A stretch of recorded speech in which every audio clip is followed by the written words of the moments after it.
తాకట్టులో ఉన్న బంగారాన్ని విడిపించి ఆ రోజున్న మార్కెట్ ధర కట్టి మిగిలిన డబ్బును మీకు అందిస్తుంది కొమ్మూరి గోల్డ్. నమస్తే, నేను ముఖేష్. ఈరోజు మనతో పాటు ఉన్నారు నానాజీ పట్నాయక్ గారు. గురువు గారు నమస్కారం. శ్రీమాత్రే నమః. సార్, ముఖ్యంగా పౌర్ణమి అయితే రాబోతుంది ఈ 28వ తేదీన. ఆ రోజు చంద్రగ్రహణం అంటున్నారు. మరి దానివల్ల, ఆ గ్రహణం వల్ల బంగారం రేట్లు ఏమైనా హెచ్చు తగ్గులు అయ్యే ఛాన్స్ ఉందంటారు? చాలా చక్కటి ప్రశ్న వేశారు ముఖేష్ గారు. ఇక్కడ ఏంటంటే, మనం గతంలో చాలాసార్లు ప్రిడిక్ట్ చేసాం, 1 year 1.5 year బ్యాక్ కూడా గోల్డ్ గురించి. ఇక్కడ ఖచ్చితంగా ఒక పెద్ద వేవ్ లాగా వెళ్ళి డౌన్ అవుతుంది గ్రహణం మూలంగా. ఎందుకు, రీజన్ ఏంటి అనేది కనుక మనం తీసుకుంటే, ఇది సూర్యగ్రహణం, చంద్రగ్రహణం రెండు అవుతున్నాయి కదా. ఈ సూర్యుడు బంగారానికి కారకుడు, ఓకే. చంద్రుడు సిల్వర్కి కారకుడు, ఓకే. కర్కాటక సింహరాశుల్లో ఏర్పడేటువంటి ఈ కాంబినేషన్, అంటే కర్కాటక రాశిలోనేమో ఉన్నటువంటి రవి, మన సింహరాశిలో ఉండేటువంటి రవికి కేతుతో సంబంధం వల్ల రవిగ్రహం మనకి గోల్డ్కి కారకుడు, ఓకే. కాబట్టి గ్రహణం పట్టకముందు 2 weeks నుంచి అది పెరుగుతూ వస్తుంది. వచ్చి గ్రహణం టైంకి పీచ్లోకి వెళ్ళి అక్కడ నుంచి సడన్ డిజాస్టర్ ఉంది. ఎందుకంటే ఈ రవి ఉన్న కండిషన్ కేతుతోని, అండ్ అదేవిధంగా గురువు ఉన్న కండిషన్. గురువు ఇప్పుడు ప్రజెంట్ ఎగ్జాల్టెడ్ పొజిషన్లో ఉన్నాడు, ఉచ్చస్థానంలో ఉన్నప్పుడు హైక్ తీసుకెళ్తుంది గోల్డ్ని. కానీ కేతుతో ఉన్నప్పుడు ఏమవుతుందంటే చిత్ర విచిత్రమైనటువంటి ఇవి జరుగుతాయి గోల్డ్ విషయంలో. అట్లా అంటే గ్రహాలు, ఒక్కొక్క గ్రహం వల్ల ఒక్కొక్క స్థితిగతులు ఉంటాయండి. ఇప్పుడు శుక్రుడు నీచంలో ఉన్నాడు ఉదాహరణకి. ఇప్పుడు శుక్రుడు స్త్రీలకి, సినిమా ఫీల్డ్కి, వీటికి కారకుడు. ఈ 3వ తేదీ లోపల రిలీజ్ అయ్యేటువంటి పెద్ద పెద్ద సినిమాలకి ఎఫెక్ట్ పడుతుంది దీనివల్ల. ఓకే. అంటే హై ఎక్స్పెక్టేషన్స్ పెట్టుకుంటారు. నేను సినిమా పేర్లు చెప్పాను కానీ, ఎందుకంటే పాపం ఎవరు బిజినెస్ వాళ్ళకు ఉంటుంది, సినిమా మీద ఎఫెక్ట్ పడుతుంది అంటున్నాయి. అంటే ఒక హై ఎక్స్పెక్టేషన్స్ పెట్టుకున్నాము, అద్భుతంగా ఉంటుందనే దాని మీద ఈ యొక్క శుక్రుడు నీచంలో ఉంటూ కుజుడు చూడటం వల్ల కొంచెం జాగ్రత్తగా రిలీజ్ చేసుకోవాల్సిన పరిస్థితులు ఉంటాయి. అంటే ఓవర్ ఎక్స్పెక్టేషన్స్ పెట్టేసుకుని ఏదో అయిపోతుంది, మనీ వస్తాయి మళ్ళీ అక్కడ. ఇక్కడ ఏంటంటే సినిమాకి డబ్బు రావడం వేరు, సినిమా హిట్ అవ్వడం వేరు. అటువంటి ప్రమాదం అయితే సినిమా ఫీల్డ్కి ఉంది. ఒకటి శుక్రుడు నీచం వల్ల, రెండవది ఈ గ్రహణం మూలంగా. అంటే మనకి చెప్పాలంటే ఇండియాలో గ్రహణం లేదు కాబట్టి గ్రహణ సంబంధించినవి ఏమీ పాటించాల్సిన అవసరం లేదు. కాకపోతే గ్రహణ సమయంలో మీరు జపం చేసుకుంటే మంచిది, ఓకే. కాకపోతే ఈ గ్రహణం తర్వాత రాసుల్లో, అంటే ఇప్పుడు మనకి సింహరాశి, కుంభరాశుల్లో మనకి చంద్ర సూర్య గ్రహణాలు పడుతున్నాయి. ఓకే.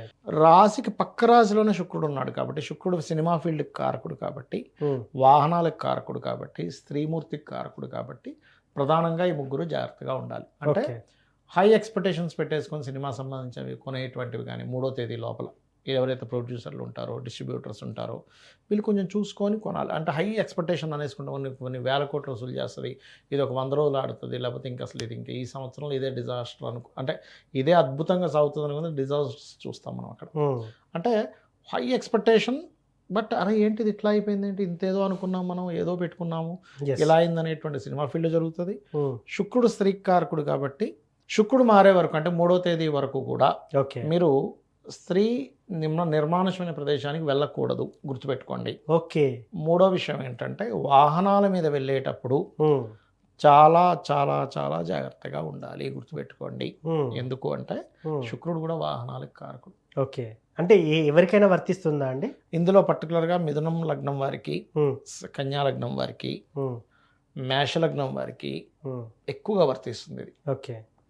ఎందుకంటే కన్యా లగ్నానికి లగ్నంలో శుక్రుడు ఉన్నాడు, మిథున లగ్నం వారికి 4లో వాహన స్థానంలో శుక్రుడు నీచబడ్డాడు, మేషలగ్నం వారికి 6వ స్థానం శుక్రుడు మంచివాడు కాదు. దానివల్ల అనమాట, ఒకవేళ ఎవరికైనా కానీ వాళ్ళ జన్మజాతకంలో యాక్సిడెంట్ యోగాలు ఉన్నాయి, అలాంటి వారు మరింత జాగ్రత్తగా ఉండాలి. ఈ సమయంలో శుక్రుడు నీచబడ్డాడు, శుక్రుడు వాహనాలకు కారకుడు కాబట్టి.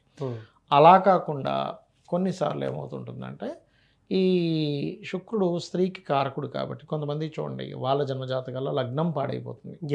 లగ్నం పాడైపోయినప్పుడు స్త్రీమూర్తికి ఇట్లాంటివి, అంటే ఎవరో బలాత్కారం చేయడం కానీ, ఇబ్బంది పెట్టడం కానీ, పాపం ఆవిడేదో పని చేసుకుంటుంటుంది, నైట్ డ్యూటీస్ చేసుకుంటుంటుంది, వాళ్ళని ఇబ్బంది పెట్టేటువంటి కార్యక్రమాలు శుక్రుడు నీచ వల్ల వస్తాయి. కాబట్టి స్త్రీని ఒంటరిగా ఎక్కడికి పంపించకండి 3వ తేదీ వరకు.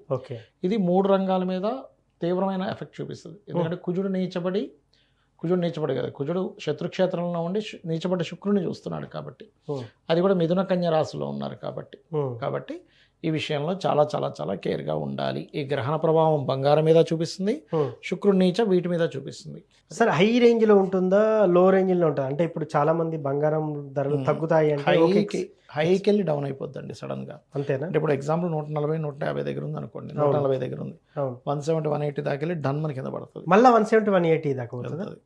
వెళ్ళి కింద పడుతుంది. ఓకే. ఎందుకంటే ఇక్కడ ఎప్పుడు కూడా హైలోకి వెళ్ళేటువంటి కాంబినేషన్స్ వచ్చినప్పుడు వెళ్తుంది అట్లా, సడన్ డౌన్ అవుతుంది మళ్ళీ. ఓకే. ఇక్కడ ఏంటి ఆయిల్, మనకి బంగారం ఒకటే కాదు ఆయిల్ కూడా, ఎందుకంటే శని వక్రించి రాహు వైపు వెళ్తున్నాడు. ఓకే. ఎప్పుడైతే రాహు వైపు ప్రయాణం చేస్తున్న మీన రాశిలో ఉండేటువంటి శని ఎప్పుడైతే రాహు వైపు ప్రయాణం చేస్తాడో ఆయిల్ కొంచెం డౌన్ అయినట్టు అయి గోల్డ్ విపరీతంగా పెరిగి మళ్ళీ గోల్డ్ డౌన్ అయ్యేసరికి ఆయిల్ పెరగడం, ఇవి చూస్తారు మీరు ఖచ్చితంగా ఓకే లైఫ్లో. అది సో ఏది ఏమైనప్పటికీ కూడా చంద్రగ్రహణం ప్రభావంగా మన దేశంలో లేకపోయినప్పటికీ కూడా దేని మీద ప్రభావం చూపుతుంది అనేది చాలా చక్కగా వివరించారు. అవునండి, అవును. So thank you sir.